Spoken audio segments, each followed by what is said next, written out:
Welcome to Moments with Marianne. I'm so delighted we're spending this time here today. We have a very inspiring show coming right up with two very special guests. Our first guest today is Jensen, and he's here to share with us his new book, Expand the Power of Your Subconscious Mind. Now, Jim began his career as a salesman with Encyclopedia Britannica in his senior year of college. Within 7 years, he had become the international sales manager in charge of worldwide sales.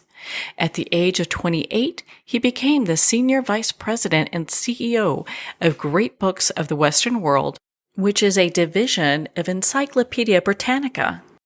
In the same year, this is back in 1969, Jim and his wife Jerry attended a 4-day seminar that would have an incredible impact on their lives forever. Jim ultimately became a teacher of many of the principles written within this book. So let's welcome to the show, Jensen. Well, thank you, Marianne. It's a pleasure and an opportunity to get to know you a little bit and happy to communicate with your audience. That will be fun. Well, what an honor it is to have you here to talk about this book. I have to tell you, I was really intrigued by your book and I've enjoyed reading it. What inspired you to write this book now? Well, I'll try to make it a shorter answer than it really is, but I got off to a good start. My senior year in college, I started selling Encyclopedia Britannica and shortly became one of their top salespeople at 23. At 25, they sent my wife and I to Sydney, Australia to be in charge of sales for all of Australia and New Zealand. And at age 27, I was placed in charge of worldwide sales. And people would always say, Jim, what do you attribute to your success? And I just, used adjectives. Well, I work hard, I'm enthusiastic, da-da-da-da-da-da. But in hindsight, nothing that I ever thought would benefit them. And while we were living in Australia, a lot of our friends from Seattle said, you've got to go through this 4-day seminar called Omega. And I said, yeah, well, when we get back to the States, we'll do that. And we came back. And at the age of 27, my wife and I flew from Chicago out to San Diego and attended this 4-day seminar called Omega, taught by the founder of the company, John Boyle. And for the first time, Marianne, I really understood the principles of performance, and I understood them in a way that I knew I could impart this information constructively to people asking the question, and not just performance in our work, but in relationships, in parenting, teaching, coaching, our physical health, whatever. And at the end of the 4 days, I affectionately went up to the owner of the seminar and I poked him in the chest. His name was John Boyle. And I said, John, someday I'm going to teach your seminar and someday I'm going to own your company. And he looked at me like, yeah, right, kid. But both those things came to pass. And in the time that I was learning to teach the seminar, I used to say to John Boyle, where did you learn all this information? And all he would say is, well, I studied with a gentleman named Joseph Murphy. Well, at that time, there was no internet. There was no way I could Google Joseph Murphy. He didn't tell me he'd written a book. And it wasn't until 2004. We were living in Santa Fe, New Mexico, and one of my colleagues came in and he said, Jim, I've heard you speak, and I think you might like this book. And he put a book on my desk called The Power of Your Subconscious Mind by Dr. Joseph Murphy. And I thought, could this be the same Joseph Murphy? And in fact, it was. And I have devoured the book. But since he wrote his book in 1963, there have been so many constructive additions to this field of thought by contemporary experts in this field. And I felt it was a tremendous opportunity to bring this book into the 21st century. Thus the title, Expand the Power of Your Subconscious Mind. But we have all of Murphy's original text in part 1 of the book. And then part 2 is what has happened in this field of study since then. And that's what I contribute predominantly to the book. So that's a long-winded answer to your question. But I think that your audience, if they chose to read this book, Expand the Power of Your Subconscious Mind, read it with an open mind of not just what it does, like in business or making money or whatever. But I've had so many people tell me how much it's assisted them in their parenting of their children, in their relationships with their significant others, what it's done in the health of their bodies. And it's really, really, really good stuff. So I always tell an audience I'm going to be very boastful when I give a speech in public. I'm going to be very boastful today about the information I'm going to share with you. But don't confuse that with my being boastful about me, because for the most part, I did not create it. I've been a very good student, but I'd like to share the genius of the others who have predominantly, created most of this information. It sounds like you have really bridged together this information with everything that's contemporary.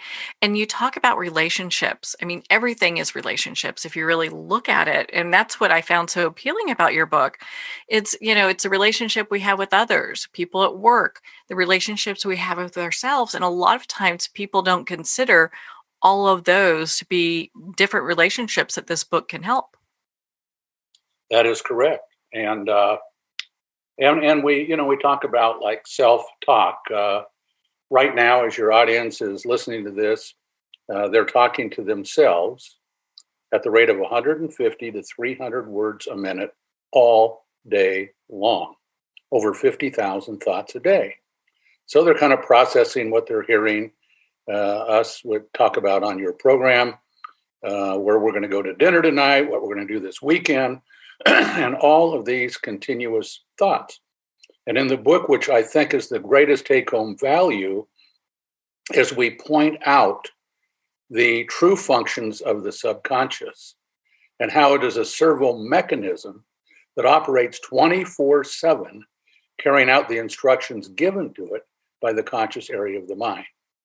And regretfully, this is not taught in schools. I mean, most schools, and I ask my kids and grandkids, what they say, well, the conscious area is that part of, that we're always talking to ourselves, just as your audience right now is talking to themselves.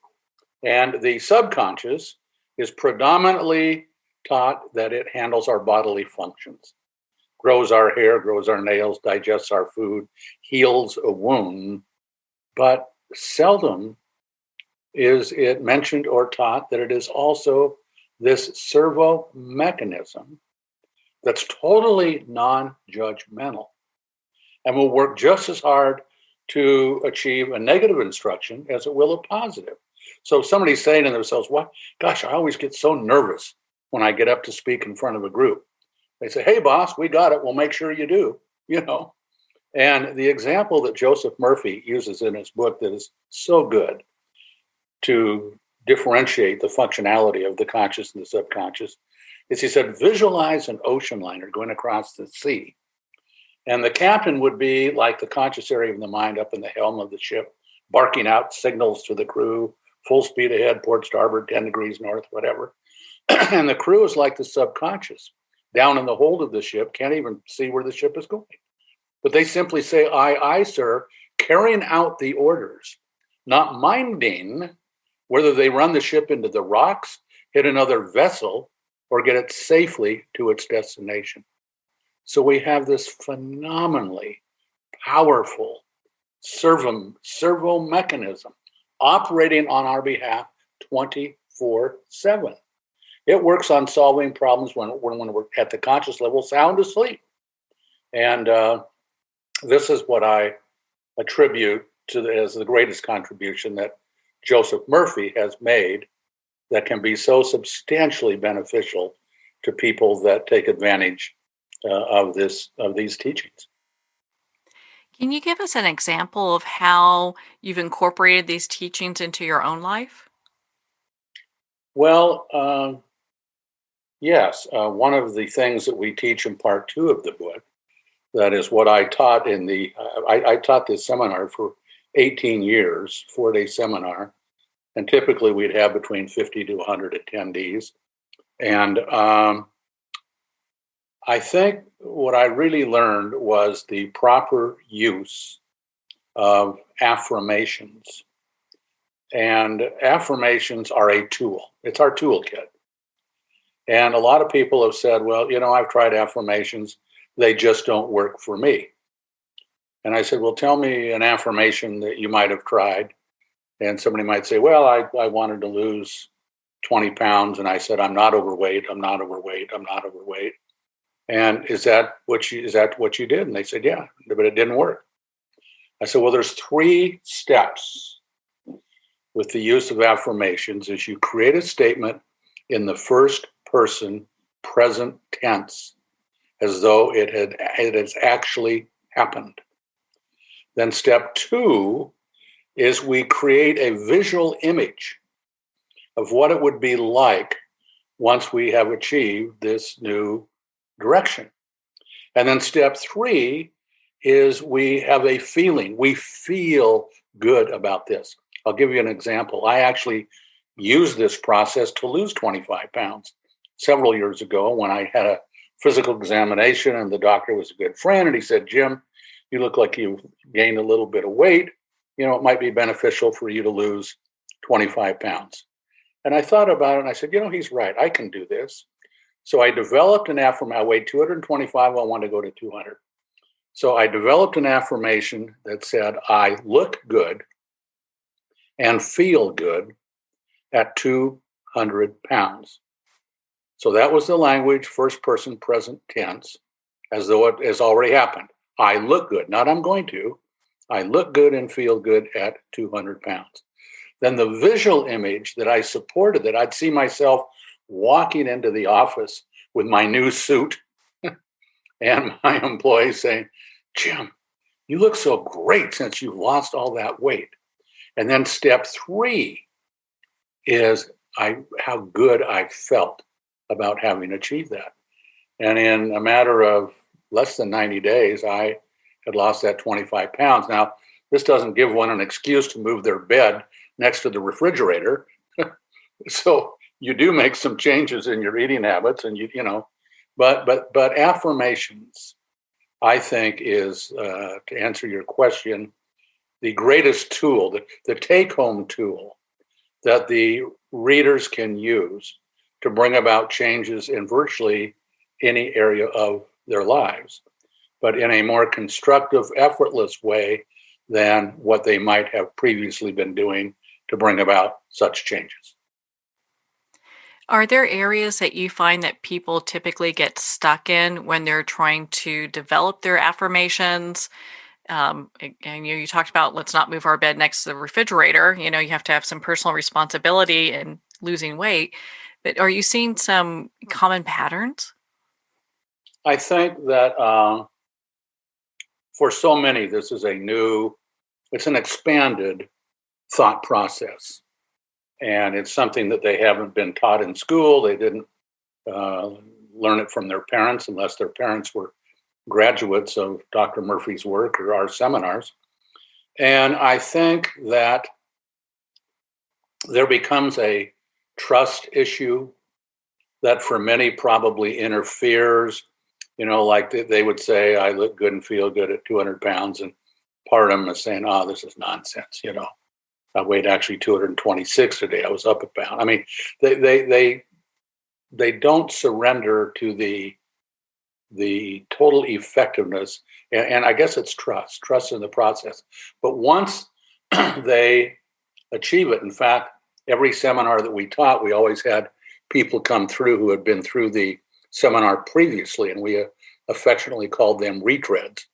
But they would give great testimonials of the changes and why they were there again, because it was such an incredible, powerful experience, and they wanted to come back and learn more, So again, I want to emphasize that I am not being boastful about me or what I've learned. I'm being boastful about the source of this information, which is predominantly Joseph Murphy, and he's the first 2/3 of the book in the new book that we've published called Expand the Power of Your Subconscious Mind. Who are some other people that you admire that you think people would find interesting to learn about as well?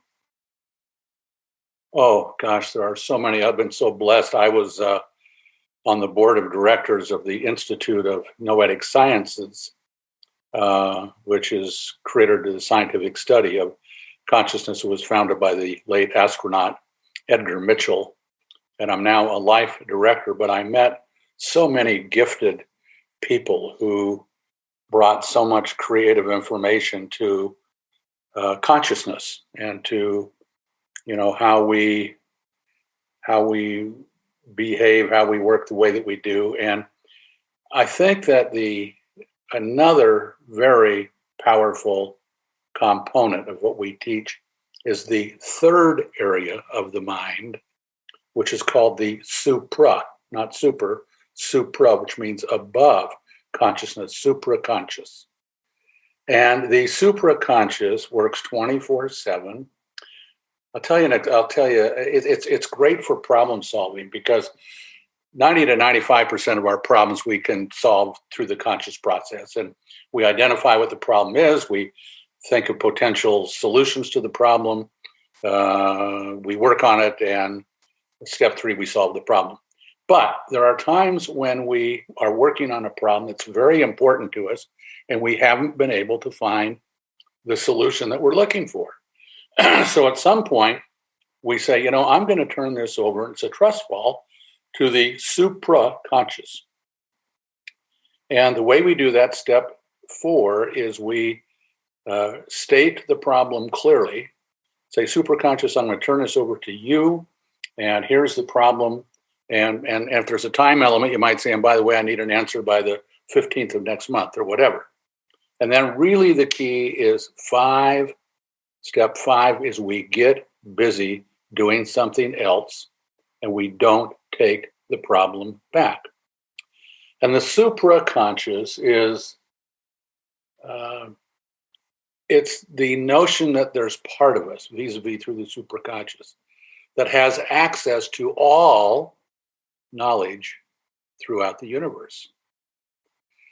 And I'll tell you a cute story. I was president of a company in Portland, Oregon, and we were struggling with a marketing problem. And I brought our top marketing managers together for a meeting on a Friday afternoon.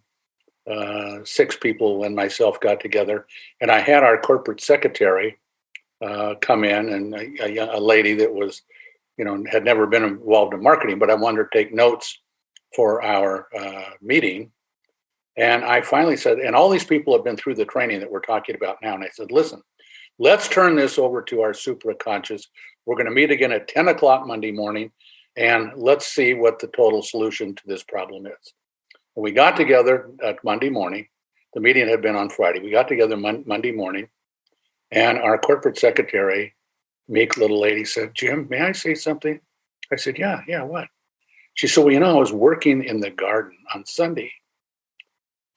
And this idea came to me, why couldn't we do, and she goes like 1, 2, 3, 4, 5, and all the eyeballs of the marketing geniuses get as wide as can be, including me, said, that is the perfect solution. And here will be an experience that everybody has had with the supraconscious. Let's say that we're going on a trip, and we normally get up at 6 in the morning, but tomorrow morning, because we have an early morning flight, we are going to get up at 4 a.m. But we don't necessarily go to bed earlier. We might go to bed later because we're doing last minute packing, da-da-da-da-da-da. So if I was traveling with you, I might call and say, Marianne, would you please call me at 4 in the morning? And you'd say, yeah. Then I of course, I set the alarm for 4. I go to sleep. I'm in a dead sleep. And I wake up with a start. And it's pitch black in the room. And I roll over to look at the alarm clock. And the minute hand is going from 3:59 to 4. And zzz, the alarm goes off. Zzz, the telephone rings. But who really woke me up? It was the supraconscious. And I doubt there's one person listening to your show today that has not had that experience. So once we learn more about our minds and how they really work, and the incredible power of our subconscious, not supraconscious, and all of this is beautifully, beautifully explained by Dr. Murphy in the book, and I think we've added a lot to it. It's incredibly powerful. And then I would add one more thing, because you say, what else might we share with your audience? And Tim Galway, who wrote The Inner Game, is a person that I learned a great deal from. And one time, this was in the late 60s, early 70s, I said, Tim, tell me, what is this mean, enlightenment? I hear the word enlightenment all the time. And Tim always had he would pause and he said, well, Jim, he said, and he quoted Lao Tzu, the Chinese philosopher, who says, in the process of learning, something is added every day. In the process of enlightenment, something is taken away every day.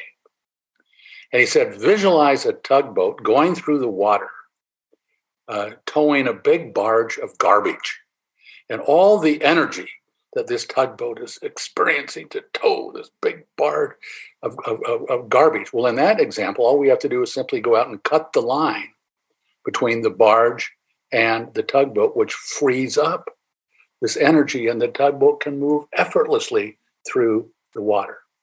So what might be garbage that we've collected along the way? This is good, this is bad, this is right, this is wrong. It could have been at an early age from well-intending parents, from other conditions. And are there some things that we have believed strongly in that no longer serve us well, that we can dump, we can get rid of? And for many, they'd say, well, I've tried to get rid of it, but I just haven't been able to get rid of it. Well, in the book, we give specific processes and teachings on how to get rid of some of these heavy, non-productive thoughts that are no longer serving us well. And it's very, I just feel, when I talk about this, like I just lost 10 pounds, just thinking about it. So that is the third area of the mind, supra-conscious. And it's an incredibly powerful tool that we all have with us, but most of us, I can assure you, have not been taught in school about it or how to use it. Well, that's why this book is so important because it hits so many points that I think people are struggling with right now. And even in your book, you talk about negative patterns and how many people are going through this cycle of negative patterns when they're ultimately looking to be happy. Yes, I just was reading a chapter for another book that I'm coming out with, and it's on fear. And there's probably an overwhelming level of fear, a higher level of fear going through so many people's minds today because of the pandemic. I have friends that, they won't come to see us, and I respect that. Everybody has a different way in which they need to deal with this.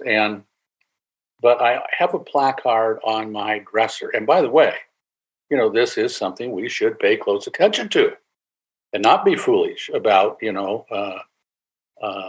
keeping the distance that we need to not pick up this pandemic. But the other fears that most people suffer from are illusionary fears. They're the anticipation of something bad that could happen that most likely will never happen. And I have a placard on my dresser that says fear, F-E-A-R. And the acronym that I use for fear is false expectations appearing real. And when we say, what are some of the fears I've been carrying around that I can get rid of?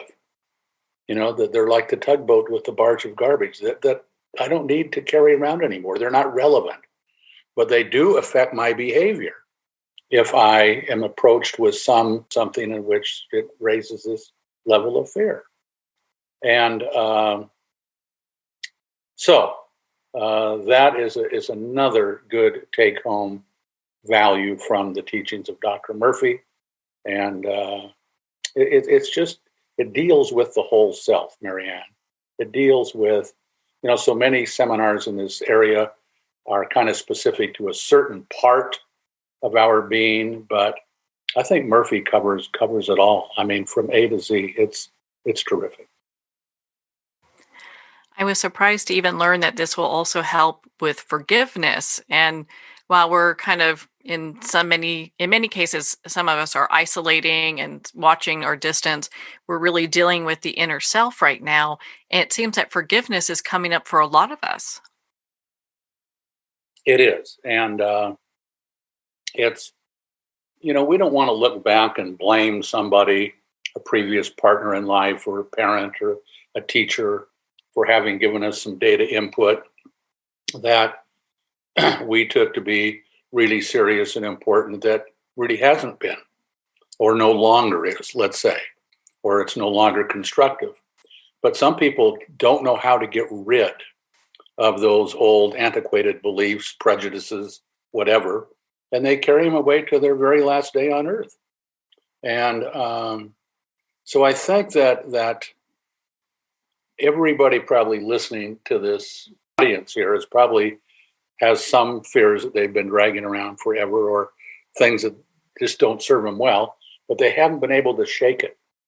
And there are specific processes which are taught in the book that enable us to take the garbage out and dump it and get rid of it, and it no longer is part of who we are.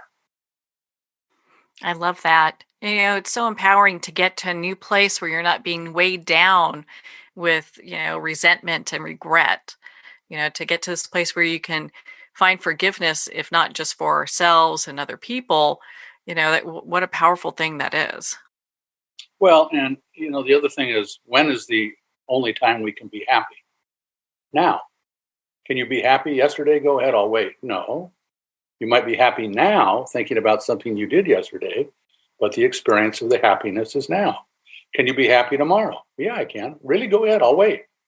No, you can be happy now thinking about something you might do tomorrow. But again, the only time we can be happy is now. And it's the only time there is. There was a past. There may be a future. But when that comes, it'll be a now, a future now.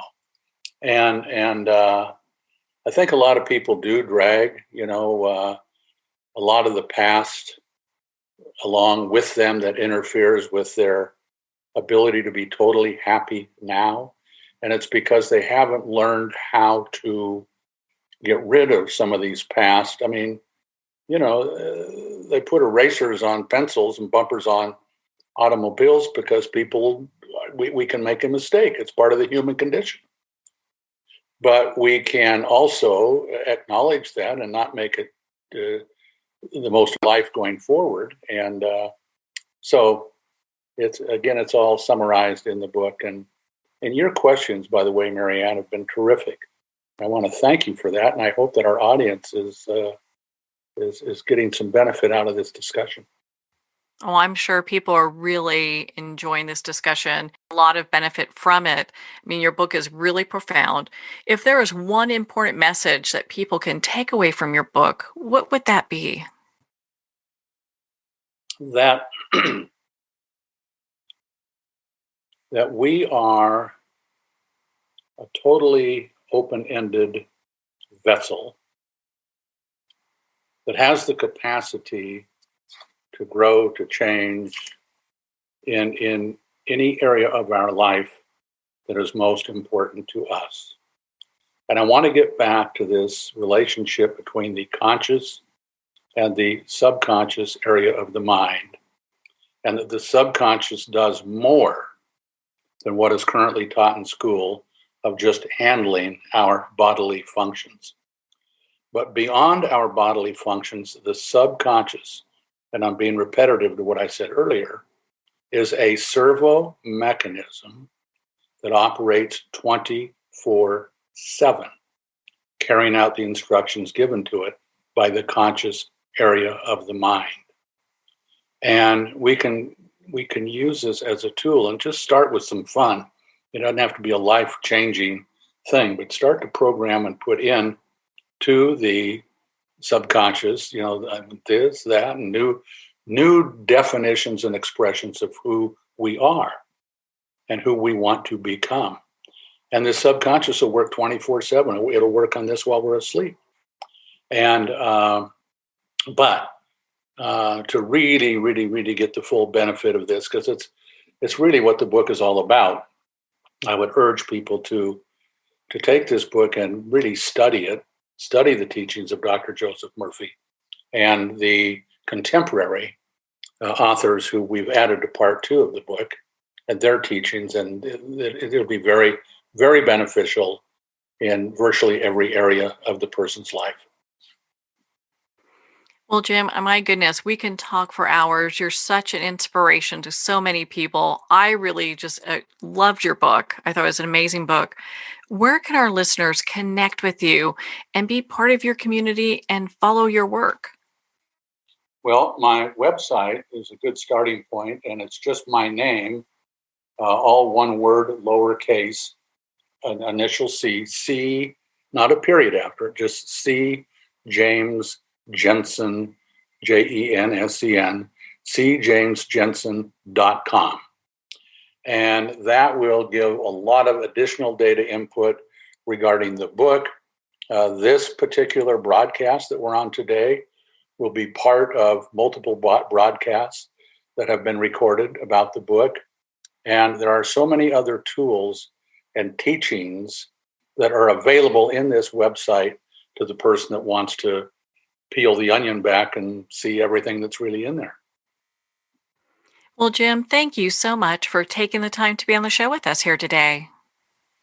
Well, it's my privilege. Thank you so much to be with you. And I've heard so many incredible things about you, Marianne, and your accomplishments. And I don't know when I'll be heading to North Carolina, but I would hope someday we have the opportunity to meet in person. That would be a delight and a joy.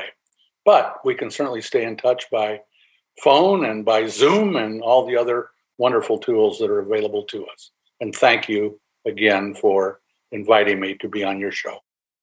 Well, thank you, Jim. It has been such an honor to spend this time with you and to talk about your new book, Expand the Power of Your Subconscious Mind.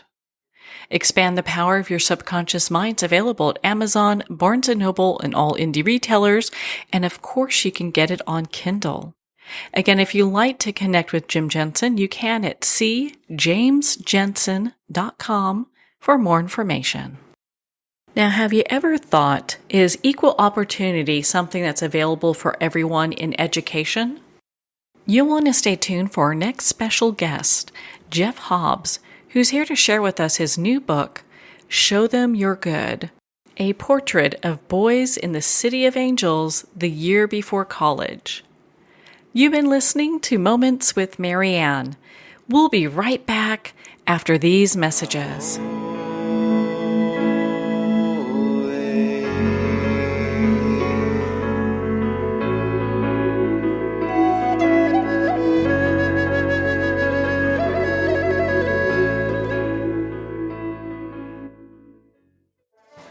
Internationally recognized and award-winning author Judy Goodman works and teaches outside the box of limited thinking. Working with people from every walk of life, her goal is to empower you to be the best you can be, no matter what the challenge is. Born with the gift of seeing beyond our normal vision, she has an extraordinary gift of working with every challenge. Teaching beyond conventional wisdom, her work is described as life-changing. Visit judygoodman.com. That's judygoodman.com.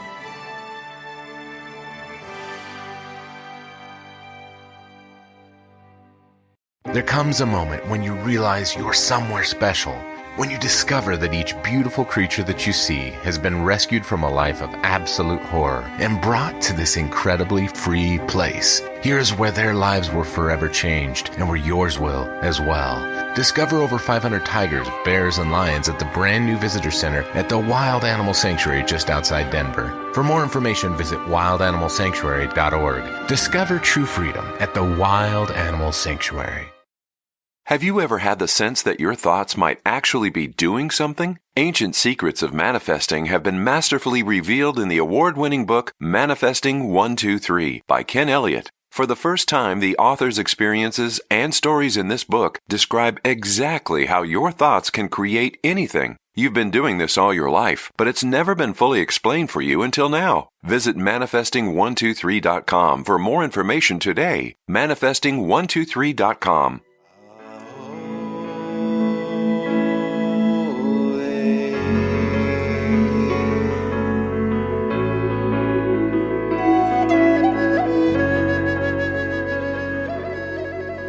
Welcome back to Moments with Marianne. We're here today with our next special guest, Jeff Hobbs, who's here to share with us his new book, Show Them You're Good, a portrait of boys in the City of Angels the year before college.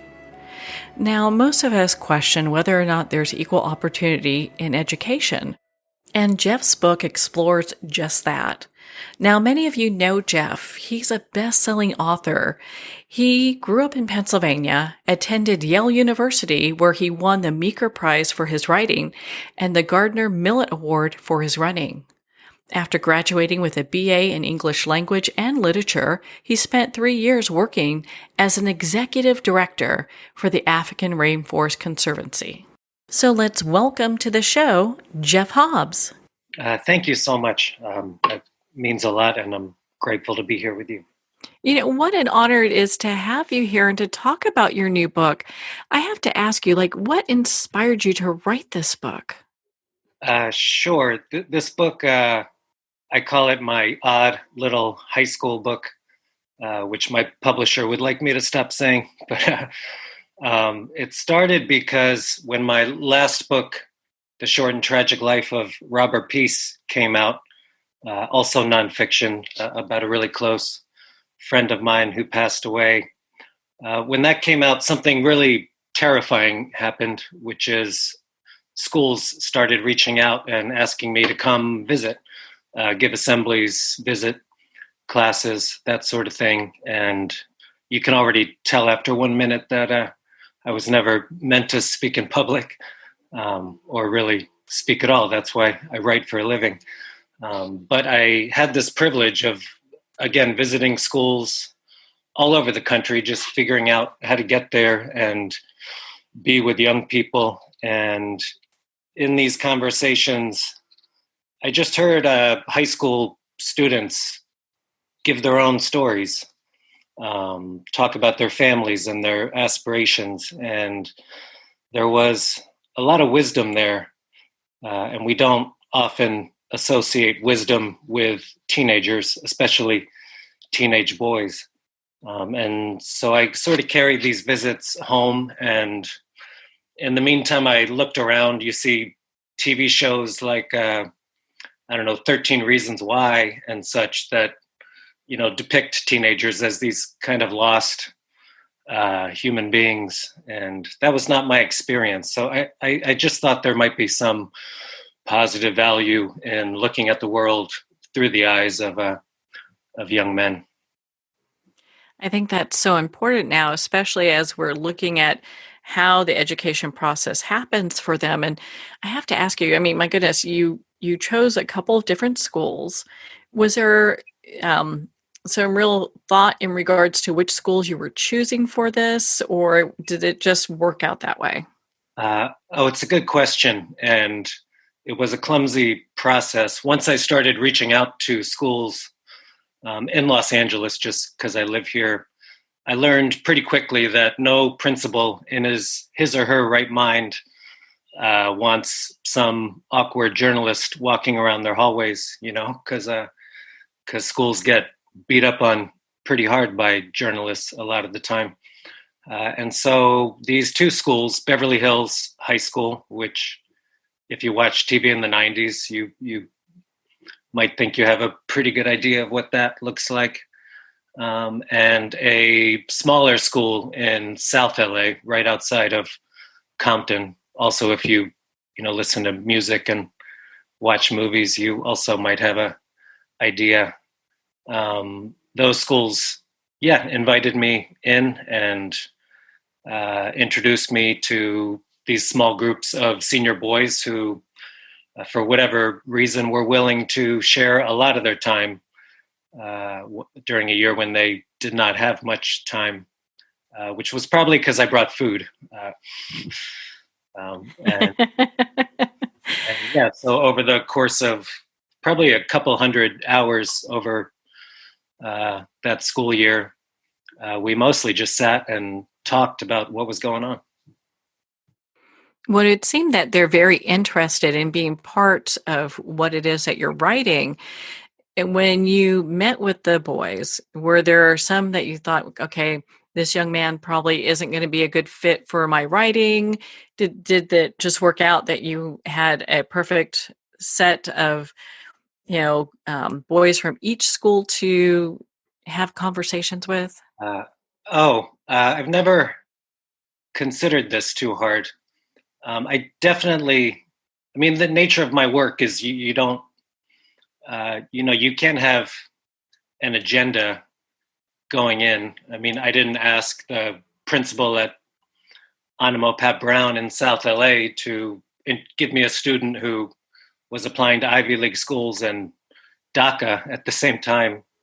Um, I kind of believe every story is really compelling, and there's some who, like the student I just mentioned, Carlos, who maybe are more newspaper worthy, but his close friend Tio, who was also part of the group, much more of just kind of a below the radar guy who likes to skateboard and talk about fights he was having with his girlfriend. I find really equally compelling, if that's the word. Well, it just shows how important every story is, and that's why you're such a great journalist with the work that you do, Well, is being able to bring these stories together so people can really understand. I think it not only insight, but also, I mean, there's a lot to be learned there. I think so. And again, anything there was to learn just came from the boys.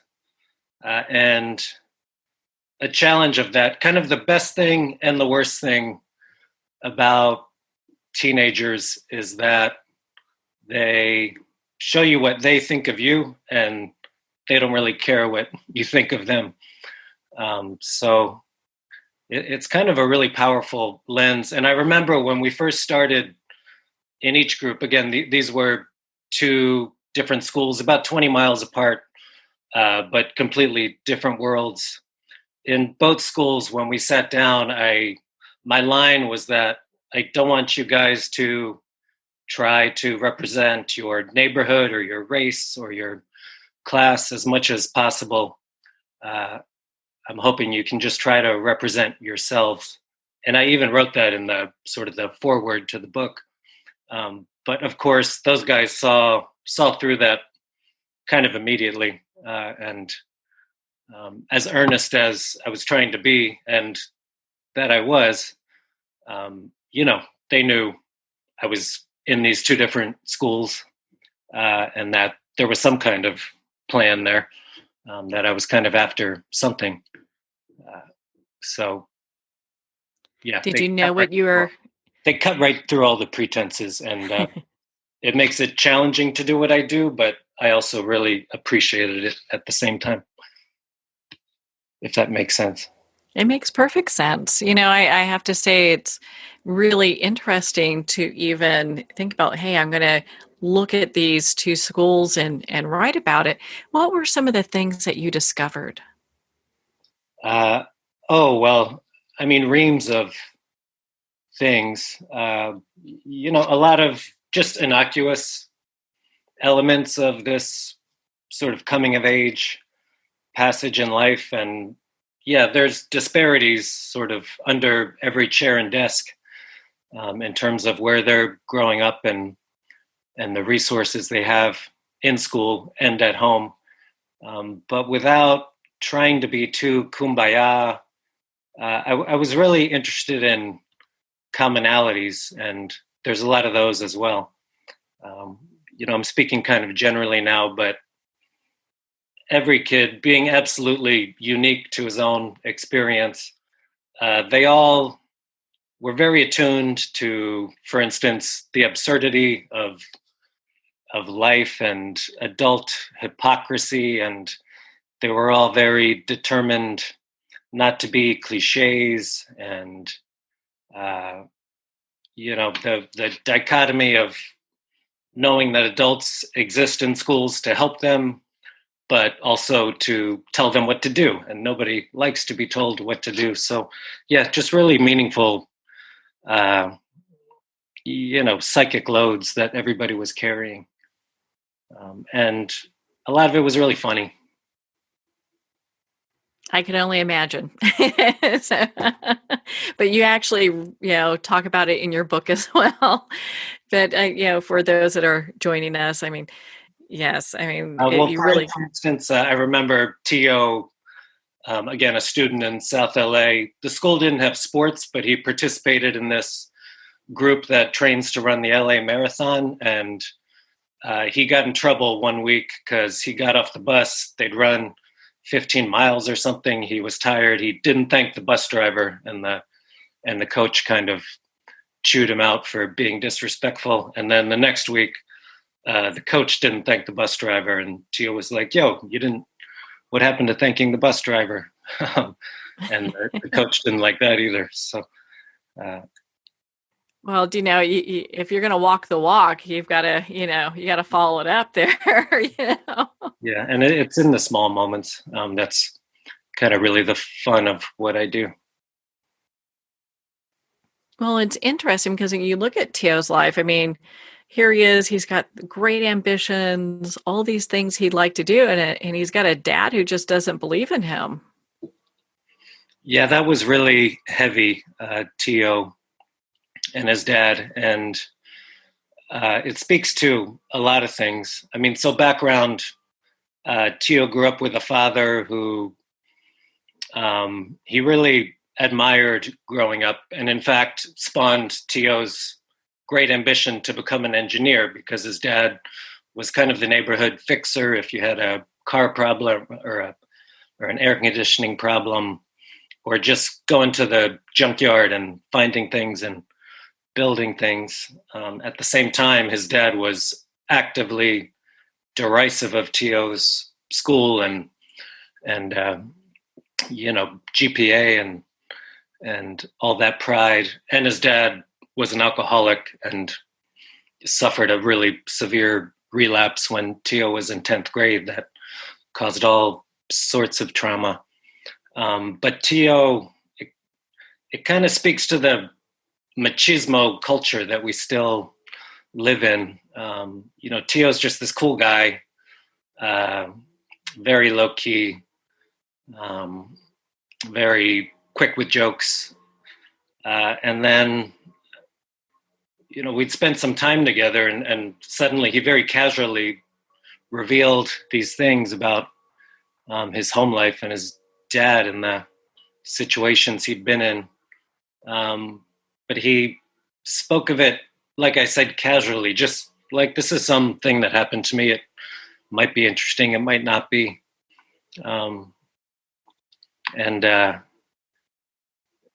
These guys are so resilient, and they don't even know they are. And society, the older generations, largely don't credit them for this kind of inner strength that I was talking about, commonalities, and I think that's the greatest one.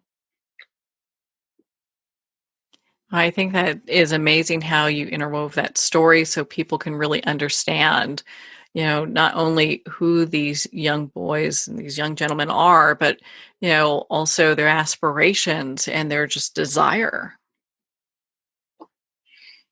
That was the goal. I mean, I could talk for hours and tell stories all day. A lot of them in the book, some not in the book, but that was definitely just a constancy through the year. So how have these stories impacted you?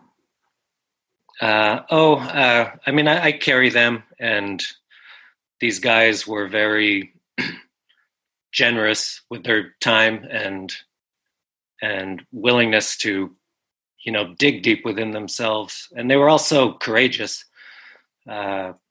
specifically the Beverly Hills guys who were not all wealthy, what you would associate with Beverly Hills, but they go to Beverly Hills High School, and they knew that they were going to be laid alongside these kids from South LA, and that optically, that probably wasn't going to look good for them. But I do think that I admire those guys as well, and I could talk about their stories too. Well, and how many of the boys that you spoke with had like really, like strong expectations from their families one way or another to the point where it's like, it's overbearing? Oh, it was an interesting question, and it was another challenge in that I didn't want to write a book about parenting. There's plenty of really fantastic books about that, and I have kids, and I've read a few of them. But yeah, these guys came from at both schools, from all different home environments, overparenting, underparenting, neglect. There was a boy named John who, like a lot of Beverly Hills kids, you don't necessarily hear about, and probably the majority of the kids at this public high school, his parents didn't have much, but they worked really hard and scrapped in order to afford a small apartment in the district, specifically so that John could go through this good public school system. And as a result, you have this guy sharing a very small space with his parents and his Jewish father and his Chinese mother. He lives with torrents of Western guilt culture and Eastern shame culture kind of pouring down on him at all times. And I think his journey and the journey for all these guys, again, no matter sort of what style they were being raised with, was learning that a lot of the conflicts you have with your parents and the oppositional forces between parents and children, it all comes from love, or most of it does. Well, and let's talk about, we've shared so much about like Tio's story. How about like Owen? Because I know he came from a wealthy family. And a lot of times maybe you see people or young boys, maybe they're given everything, but don't really, take anything seriously. What was your thought about Owen? Yeah, Owen was interesting because, kind of like you just said, when I met him, he seemed kind of like this perfect portrait of just privileged youth, and in particular, kind of Hollywood privileged youth. His parents were both really successful, kind of apex Hollywood creatives. He lives in a big house. He, was kind of mildly engaged with the college admissions process and school in general, little rebellious. He could be kind of bratty, kind of argumentative with teachers. So, I met him, and anybody meets him, you think, like, you're that guy. But then, again, over the course of spending many, many hours talking, you get to know this kid who's really trying to be a decent person and figure out how to be a worthwhile person, knowing that sort of his privilege is working against that, and that nobody cares anyway, because at the end of the day, he's just a rich kid from Beverly Hills. He'll always have a warm home to return to. And I really admire him. I think he is a good person. And similar to Tio talking about his dad, Owen, later on in the year, started talking about how his mother was bedridden with kind of this mysterious, chronic, very painful illness that she came down with when he was in 8th grade. And so he actually knew pain. He knew the randomness of fate and, how little fate cares about what you have. And a powerful, just thinking that every evening after our meetings, while other kids maybe went to the mall or something. And by the way, I was surprised to learn that, kids still go hang out at the mall. It made me feel less dated. But while his friends were doing that, he went home and sat in the dark with his mom and just tried to make her laugh. I don't know. Again, it's just kind of powerful how strong these guys are. Well, you really uncover just the strength each of these young men have. And, and peel back the wrappers, because a lot of times people do get kind of pigeonholed in regards to wealthy, economically challenged, and, that we're not really seeing who they are as an individual, as a person, and just what they're going through. Yeah. I recall a pretty good friend read an earlier version of the book, and he said that, the book would probably be easier and more digestible if the Beverly Hills kids were, in fact, these kind of entitled, spoiled jerks. But instead, they're, kind of these lovely aspirant guys. And that makes it harder to wrap your head around it. Well, it just kind of goes back to that saying that, money doesn't buy happiness, so while it can afford you opportunity, it doesn't buy happiness. Well, it does help. It does for sure. So I've heard. Well, and so with your book, who do you feel that you wrote this book for? It's a good question, and it's a question people sort of asked me throughout. Teachers would ask me, friends would ask me, and I don't like to talk when I'm in the middle of my work. I don't talk about it much, mainly because I don't like people to be bored. But I mainly wrote it for parents. I think being a parent with younger kids, the way we get so wrapped up and entwined, particularly where school is concerned, and sort of always wanting to do what's best, but there's so many voices and so much noise, and our children's own voices can truly get lost sometimes in that noise. And so I think part of the goal, I think, was just to distill these voices and just shine a light that these kids are going through whatever system they're in.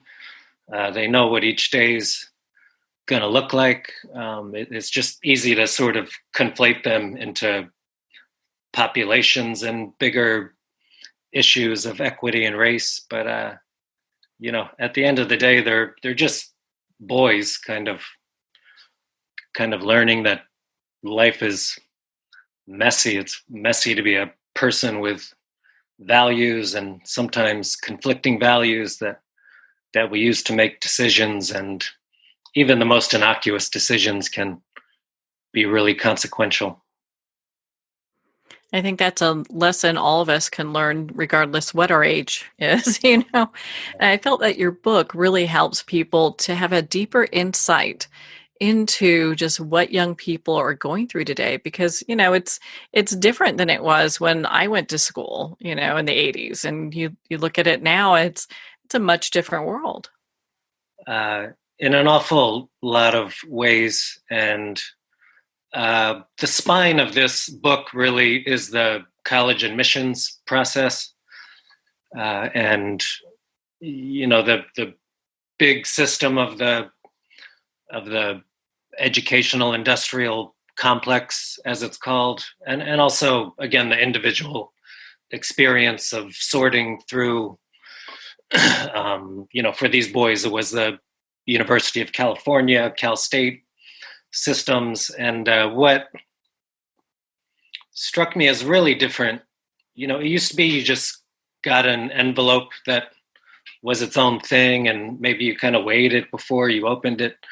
And maybe there was some competition with kids in your school about who got in where, but the world being so interconnected now, that competition is just so vast. Millions and millions of kids vying for thousands of spots.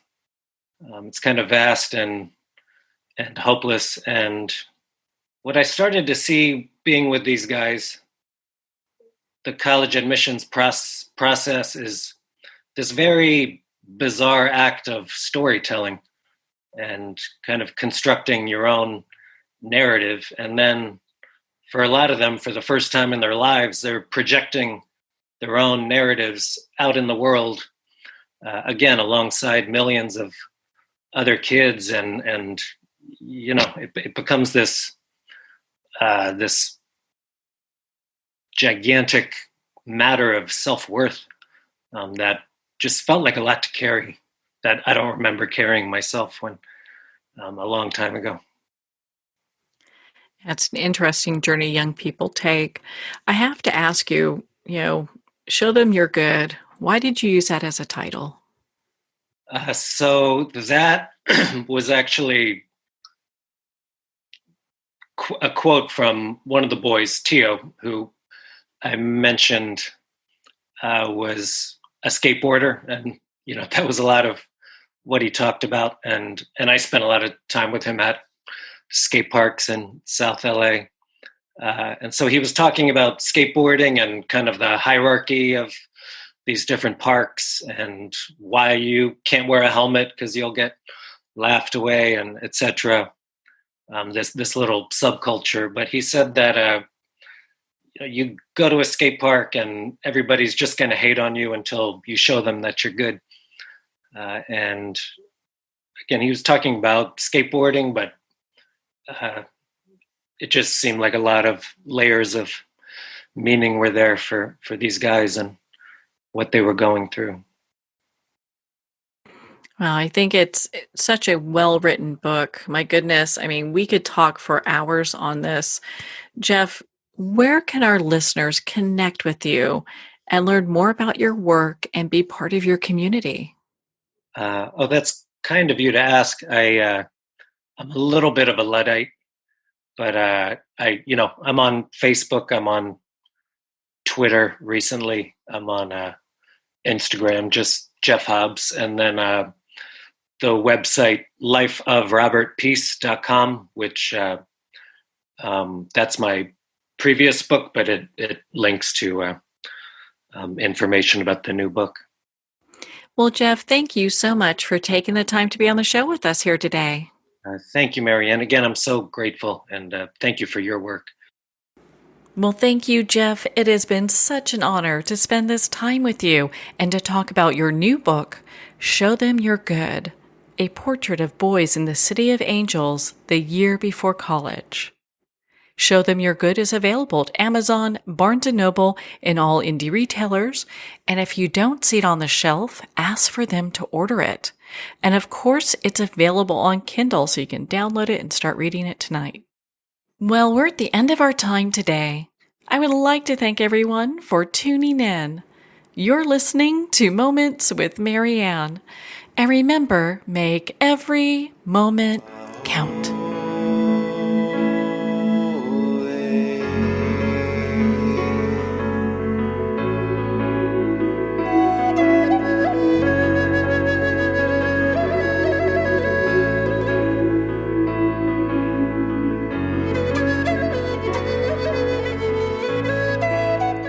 In a single moment, your life can change. Moments with Marianne is a transformative hour that covers an endless array of topics with the best of the best. Her guests are leaders in their fields, ranging from inspirational authors, top industry leaders, and business and spiritual entrepreneurs. Each guest is gifted and a true visionary, a recognized leader in her own work, and while teaching others to develop, refocus, and grow, Marianne will bring the best guest and sometimes a special surprise.